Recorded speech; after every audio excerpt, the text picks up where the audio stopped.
안녕하십니까. 미래예측의 박영숙 교수입니다. 이번 시간에는 미래에 부상하는 기술, 부상하는 산업에 대해서 예측해 보겠습니다. 미래에 도대체 뭘 해야 할까, 뭘 전공해야 할까, 뭐 하면 돈을 벌 수 있을까, 누구나 다 이런 생각들을 하죠.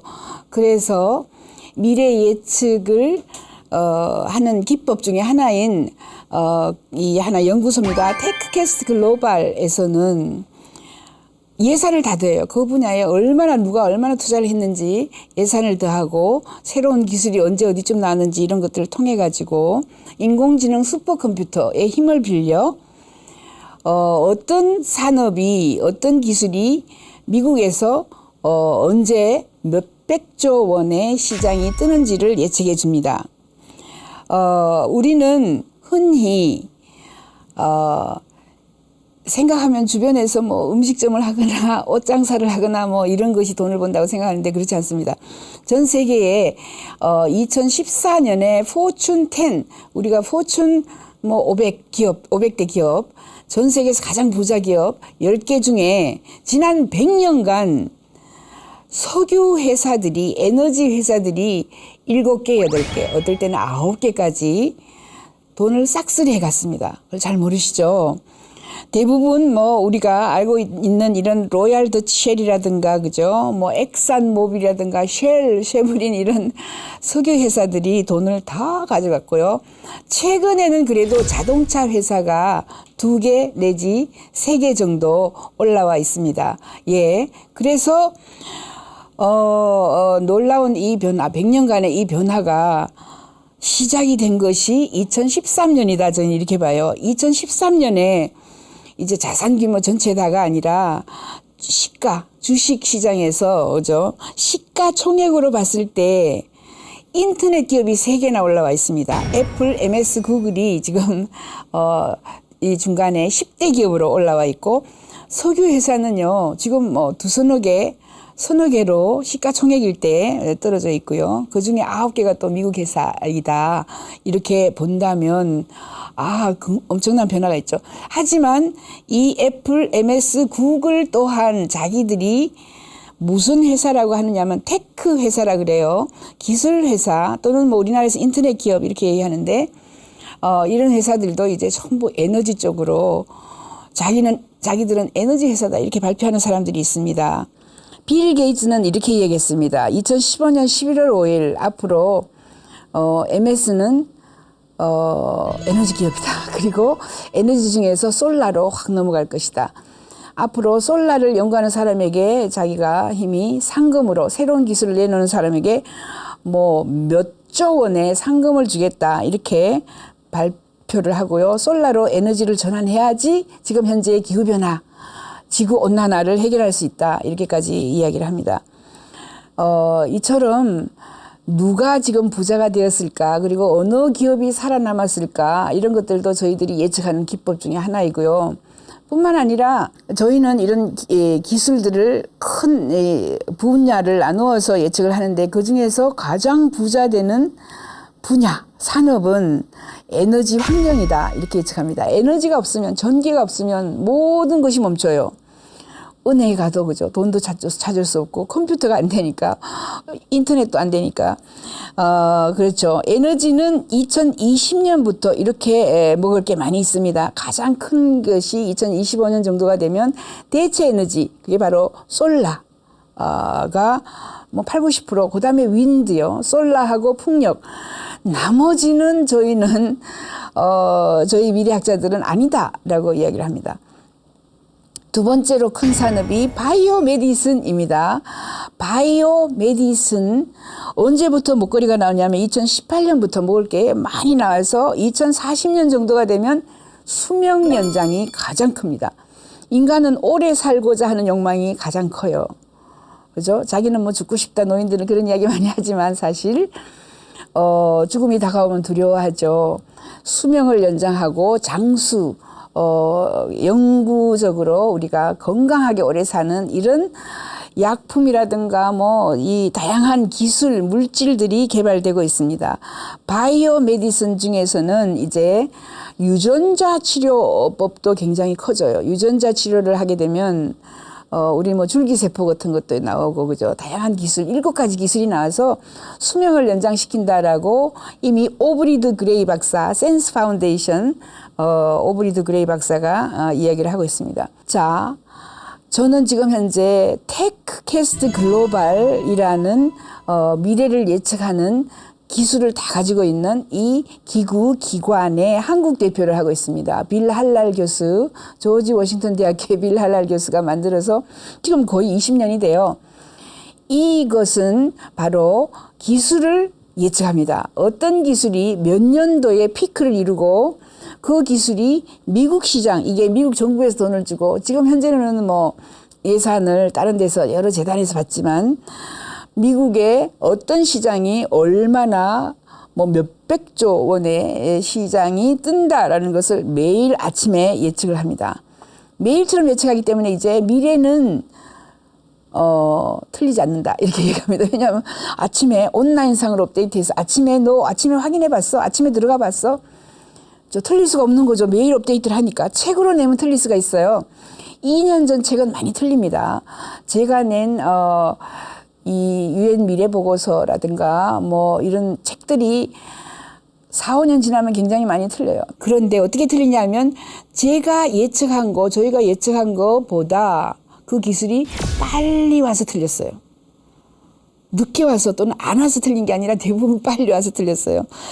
요 화면으로 보면 지금 2016년 7월 11일자에 모든 분야에 업데이트를 해놓은 건데, 이게 바로 우리가 6개, 7개 분야로 나눕니다. 그 첫 번째 분야는 디지털 산업, 디지털 이코노미라고 본다면, 디지털 이코노미 E-가버먼트라는 게 있겠죠. E-가버먼트는 우리가 전자정부 같은 거예요. 그거는 2020년이 되면 더 이상 먹을 거 없어요. 그게 오른쪽에 보면 222조 원에, 이게 1 빌리언 US 달러입니다. 그래서 222조 원의 미국 시장이 뜬다. 미국 시장 곱하기 3.6, 즉 4를 하면 세계 시장이에요. 금방 볼 수 있겠죠. 이커머스라고 요즘에 우리가 뭐 온라인 쇼핑, 홈쇼핑 뭐 이런 것들을 이커머스라 그러는데, 2018년이 되면 그냥 피크를 이룬다 이런 거죠. 1823조 원의 시장이 뜬다. 이게 1000으로 우리가 환산했을 때, 환율이 1000일 때 보면은 1823조 원의 미국 시장 곱하기 4를 하면 세계 시장. 우리는 전부 젊은 청년들이, 또 여성 사업가들은 전부 온라인 홈쇼핑 해요. 이거 얼마 남지 않았다. 이거 아시는데요. 그 다음에 이제 뭐 연예계, 인터테인먼트라든가 글로벌 브레인을 보셔야 됩니다. 글로벌 브레인은 2020년 구글의 글로벌 브레인 2020년이 되면 뜹니다. 그게 얼마나 큰 시장이냐면 뭐 1,004조 원인데 1,000조 원의 시장이 뜬다. 전 세계적으로 4,000조 원의 시장이 뜬다. 글로벌 브레인, 이제 네이버에 가서 검색 안 하고요. 글로벌 브레인에 구글에 검색, 뭐 구글에 있는 모든 정보를 글로벌 브레인에 인공지능에다가 뭐 빅데이터에다가 모든 것을 연결시켜서 우리가 글로벌 브레인 속에 집어넣습니다. 이제 2020년이 되면 저 같은 교사 필요가 없어요. 교사에게 물어볼 사람이 없습니다. 글로벌 브레인에게 물어보면, 지금도 구글에 물어보면 다 나오죠. 그런데 거기에 인공지능이 들어가서 제 머리 다운받으면 3기가가 아니라 이거는 수천조 기가가 한꺼번에 검색을 할 수 있는 이런 시스템이 나와요. 글로벌 브레인, 무서운 기술이 나옵니다. 2020년. 그 다음에 가상현실로 교육시키는 이런 산업은 2021년. 그 다음에 뭐 텔레워크라는 게 이제 재택근무예요. 앞으로 저는 이렇게 예측합니다. 강남에 있는 부동산 절벽이 온다. 이렇게 예측을 하죠. 왜? 토요타에서 이미 일주일에 2시간만 직장에 나와라 그랬어요. 2시간? 2시간만 나와야지. 그거 뭐 하루에 그저 뭐 8시간 근무할 수가 없어져요. 그러면 왜 도심으로 사람들이 나오겠습니까? 집에서 계속 일하고 일주일에 딱 2시간만 도심으로 나와서 직장에 나와서 사무실 나와서 일을 해요. 그렇게 되면 강남이 이미 공실률이 많은데 이미 여러 나라에서 재택근무 많이 하고 있습니다. 이걸 텔레워크라 그래요. 이 텔레워크도 2023년이 되면 뭐 피크를 이룬다. 대부분의 사람들이 텔레워크를 한다. 2023년 이때 되면 거의 텅텅 비어요. 강남이 비일 수도 있죠. 그렇게 되면 2018년, 2019년, 20년에 강남에 있는 건물을 파셔야 할지도 모른다. 이런 이야기겠죠. 이렇게 텔레워크를 비롯해서 디지털 산업 중에 큰 산업들만 보았습니다. 그러면 에너지 환경 산업이 이 지구촌에서 가장 큰 산업이에요. 에너지 환경에는 제가 이렇게 얘기합니다. 부상 산업에 가 있으면 꼴찌를 해도 배가 불러 죽겠어요. 자, 지금 사양 산업에 가 있으면 1등을 해도 그죠? 1등을 해도 배가 고파요. 그래서 부상 산업 쪽에 아이들이 여러분의 자녀나 여러분의 손자가 부상 산업 쪽에 전공을 또는 사업을 선택을 해야 되겠죠. 에너지 환경 산업입니다. 가장 큰 게 대체 에너지이고 솔라 쪽입니다. 대체 에너지의 90%가 솔라예요. 2027년이 되면 27년 또는 2030년 얼마나 큰 시장이 뜨느냐 하면 2174조 원의 시장이 뜨죠. 곱하기 4를 하면 세계 시장이죠. 그러면은 8천조 원의 대체 에너지 시장이 뜹니다. 석유, 석탄은 사라져요. 석유, 석탄, 가스, 거기에다가 핵 발전 등등들이 많이 사라지고 대부분 솔라, 왜냐하면 기후변화 때문에 그렇습니다. 그리고 약간의 풍력으로 간다고 했을 때에 얼마나 많은 변화가 있겠습니까? 아쿠아컬처라는 거는 양식장입니다. 양식장이 지금 2025년이 되면 우리가 먹는 이런 물고기, 그죠? 피쉬 종류는 대부분 양식장에서 나오지 이미 모든 중국에서 와서 싹쓸이 잡아가잖아요. 2025년이 되면 바다에 있는 고기는 거의 일부러 사람들이 어떤 시스템을 통해 가지고 양식한 거로 간다라고 저희가 보고 있고요. 그 다음에 스마트 그리드도 에너지 쪽에 관련이 있습니다. 대형 한전에 무슨 발전소, 무슨 발전소, 보령 발전소 없어지고요. 우리 동네에 조그만 스마트 그리드 솔라로 우리가 여러 생산을 해서 조그만 동네, 우리 동네 뭐 신촌에서 여러 지방의 주변에 있는 가정에다가 에너지를 판매하고 서로 나누어 쓰고 이런 게 스마트 그리드입니다. 그것도 꽤 큰 시장이죠. 710조 원의 시장이 떠요. 2025년까지. 그리고 담수화뿐만 아니라 깨끗한 물을 그죠? 우리가 생산하는 물 부족. 물이 지금 석유보다 더 비싸다. 그런 나라가 많이 있습니다. 2025년이 되면 1603조 원 정도가 뜨죠. 그렇게 해서 우리나라도 옛날에 어떻게 사람들이 물을 사 먹을까? 봉이 김선달 물을 사 먹다니 이렇게 얘기했지만 요즘에 대부분 사람들이 물을 사 먹죠. 앞으로는 그 물이 석유가보다 훨씬 더 비싸집니다. 그 다음에 그린 이코노미도 굉장히 커요. 그린 이코노미는 아시다시피 뭐 여러 가지 우리가 에너지를 절약할 수 있는 이런 기술이나 산업에 2,417조 원이 있고요. 오가닉 파밍이라고 유기농이라든가 프리시전 파밍은 우리가 수직 농원 또는 식물 공장 이런 얘기하죠. 그런 것들이 우리에게 확 다가와서 정말 빠른 속도로 우리는 이제 베란다 농업 그 다음에 창문 농업, 윈도우팜이라 그래요. 창문에 우리가 토마토도 심고 그죠. 창문에서 이제 빛을 받아가지고 염색체 이런 활동을 작업을 할 수 있게 만들어 놓은 것들도 나오고 클라이밋 컨트롤이라는 게 있어요. 이게 바로 CO2를 조절하고 기후를 조절하는 이 산업이 굉장히 커집니다. 2021년까지 608조 원의 또 시장이 뜬다라고 보고 있죠. 이런 것들이 에너지 환경 산업에서 우리가 가장 큰 규모의 산업으로 등장한다. 우리가 알고 있는 IT 산업은 어떻게 될 것인가 보면은 IT는 이미 Next Generation Computing이라고 그래요. 차세대 컴퓨터 2025년 정도가 되면 우리가 가지고 있는 핸드폰이 사라집니다. 우리가 가지고 있는 컴퓨터, 노트북이 사라집니다. 전부 몸속으로 들어가는 바이오 컴퓨터의 시대가 돼요. 얼마 전에 보여드렸다시피 우리가 이미 팔에다가 컴퓨터를 집어넣어요. 컴퓨터가 이제 지금은 뭐 손바닥만 하지만 조그맣게 이제 점으로 칩 하나로, 바이오 칩 하나로 변하는 이런 시대가 2025년이 온다. 그 다음에 가상현실, 우리 지금 헤드세트 막 쓰고 있죠. 우리나라에서도 지금 유행하고 있는데, 가상현실 같은 경우는 2022년이 되면 314조 원의 시장이 뜨고요. AI 인공지능은 2026년에 744조 원의 시장이 뜬다. 크죠.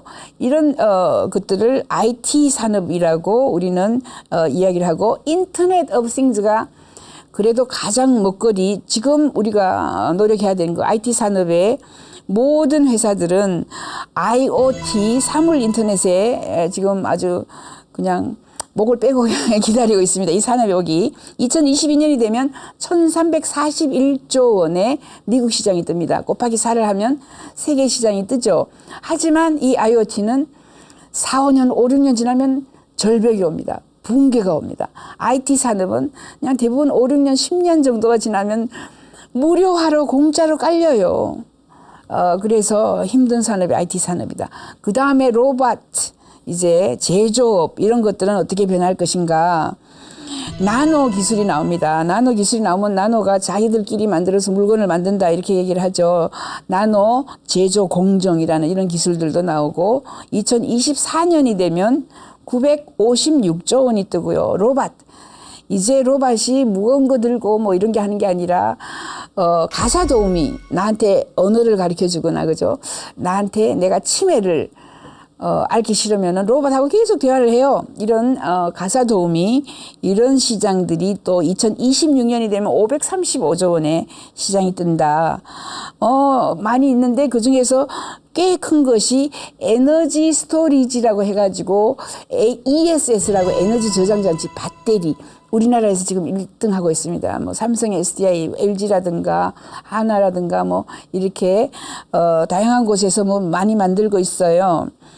2023년이 되면 610조 원의 시장이 뜬다라고 하고, 하이텍 홈해서 우리가 뭐 홈 네트워크에서 이 시장도 굉장히 커집니다. 2026년이 되면 2093조 원 시장이 뜬다라고 보시면 되고, 3D 프린터는요.